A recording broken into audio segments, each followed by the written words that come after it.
itch to scratch. Lonely now, I'll give up everything. A daunting thought, if I could see my dreams, I'll make things right. 'Cause I'll do anything to make what I want a reality. Don't let go. Don't let go. I'll make things right. 'Cause I'll do anything to make what I want a reality. I just wanna find a way out, sick of the venom in my Misano jadi panggung panas. Sirkuit Misano, San Marino, akhir pekan ini benar-benar berubah menjadi panggung yang penuh drama. Biasanya, ribuan tifosi yang hadir akan larut dalam euforia karena disinilah Valentino Rossi, ikon MotoGP Italia, lahir dan dibesarkan. Namun, kali ini suasana berbeda. Ribuan fans yang datang justru menyaksikan bagaimana musuh abadi idola mereka, Marc Marquez, kembali menunjukkan kualitasnya. Sejak Jumat sesi latihan, atmosfer sudah tegang. Spanduk-spanduk besar bertuliskan Forza Vale membanjiri tribun, sementara nomor 93 milik Marquez menjadi bahan ejekan. Namun, semua itu justru membuat publik semakin menanti. Apakah Marquez mampu menghadapi tekanan besar di markas musuh atau justru tunduk di hadapan lautan kuning tifosi yang terkenal fanatik itu? Sorak-sorai yang berubah jadi cemooh. Sabtu sore, balapan sprint menjadi pembuka drama. Marquez sempat memimpin dengan percaya diri, menyalip Marco Bezzecchi dengan gaya khasnya yang penuh kalkulasi. Namun, di tikungan 15, sebuah kesalahan kecil membuatnya kehilangan grip dan terjatuh. Bukannya mendapatkan simpati, tribun Misano justru meledak dengan sorakan keras. Kamera bahkan menangkap penonton yang tertawa puas, bertepuk tangan, hingga mengacungkan jari tengah ke arah lintasan. Aksi ini langsung menuai kontroversi. Banyak penggemar netral menyebut sikap tifosi itu berlebihan, mengingat setiap pembalap mempertaruhkan nyawanya di atas lintasan. Tetapi bagi tifosi Rossi, momen itu dianggap sebagai balasan kecil untuk semua luka lama yang belum benar-benar sembuh sejak insiden Sepang 2015 yang membelah dunia MotoGP. Senyum misterius Rossi. Di tengah kegaduhan itu, kamera televisi menangkap sosok yang menjadi pusat segala rivalitas, Valentino Rossi. Legenda Italia itu terlihat tersenyum ketika insiden Marquez terjadi.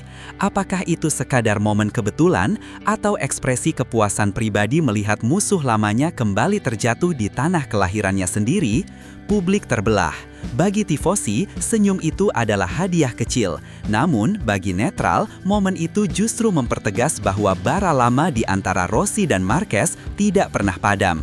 Seolah waktu tidak pernah bisa memadamkan api dendam yang tersulut sejak 1 dekade lalu. Satu momen singkat, satu senyuman, cukup untuk membuat suasana semakin panas dan tensi rivalitas meningkat ke level baru. Hari Minggu, balasan tuntas Marquez. Balapan utama hari Minggu menjadi titik balik segalanya. Start dari posisi keempat, Marquez langsung tampil agresif. Dalam hitungan detik, ia sudah merangsek ke posisi kedua, membuntuti Marco Bezzecchi dengan sabar. Tidak ada manuver ceroboh, semua dilakukan penuh perhitungan. Dan ketika celah terbuka, Marquez mengeksekusi overtaking dengan presisi luar biasa, membuat Bezzecchi tak berkutik. Sejak itu, balapan sepenuhnya menjadi milik Marquez. Lap demi lap ia menjauh, meninggalkan lawan-lawannya dengan gaya khas yang membuat banyak orang geleng-geleng kepala. Late braking ekstrim, racing line sempurna, dan insting membaca situasi yang luar biasa. Dari crash di sprint, ia menjelma jadi juara di race utama, membungkam ribuan tifosi. Podium tertinggi dan pernyataan dingin. Ketika bendera finish dikibarkan, Marc Marquez resmi berdiri di podium tertinggi Misano. Suasana yang sehari sebelumnya penuh ejekan mendadak terdiam. Semua cemooh, sorakan, hingga jari tengah dari tribun hilang tertelan kenyataan.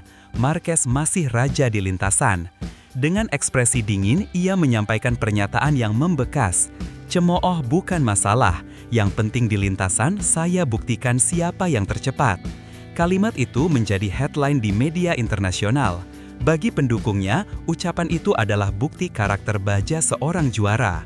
Bagi tifosi, kata-kata itu terdengar seperti tamparan keras.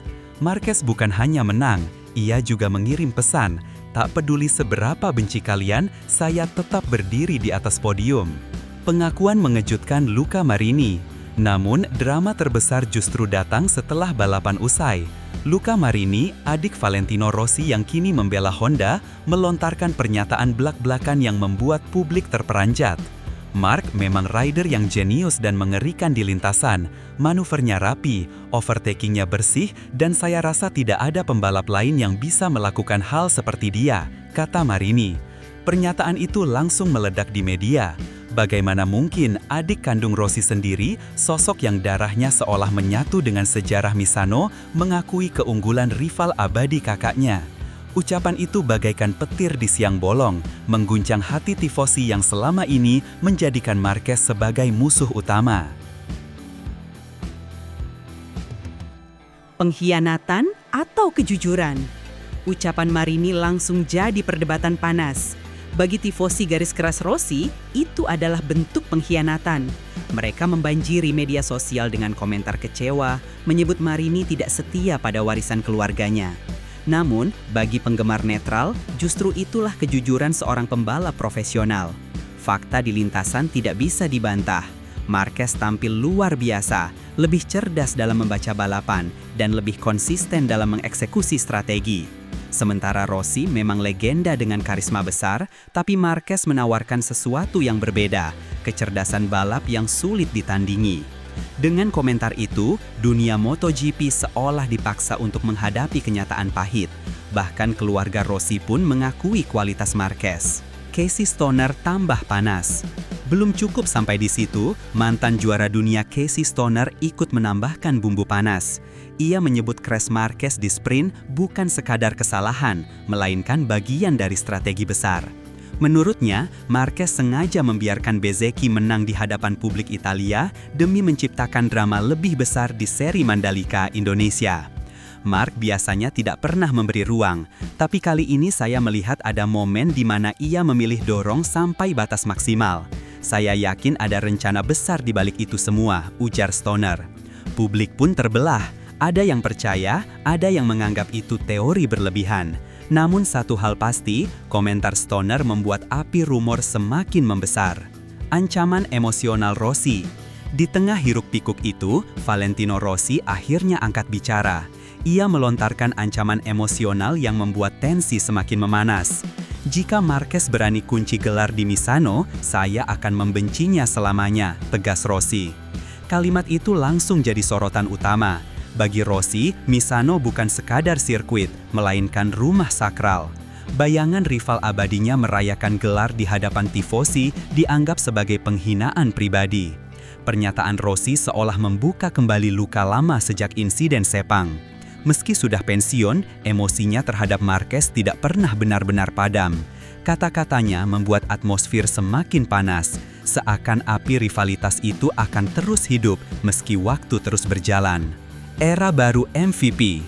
Kini, setelah kemenangan besar Marquez di Misano dan pengakuan mengejutkan dari Luca Marini, dunia MotoGP seakan memasuki babak baru.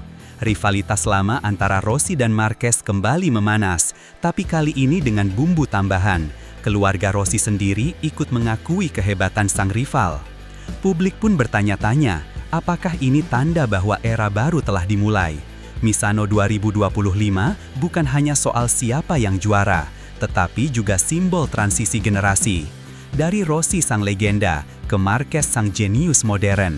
Pertanyaan besar pun menggantung, apakah dunia siap menerima kenyataan bahwa tahta MotoGP kini berada di tangan Marc Marquez, sosok yang bahkan di tanah kelahiran Rossi pun mampu membungkam semua keraguan.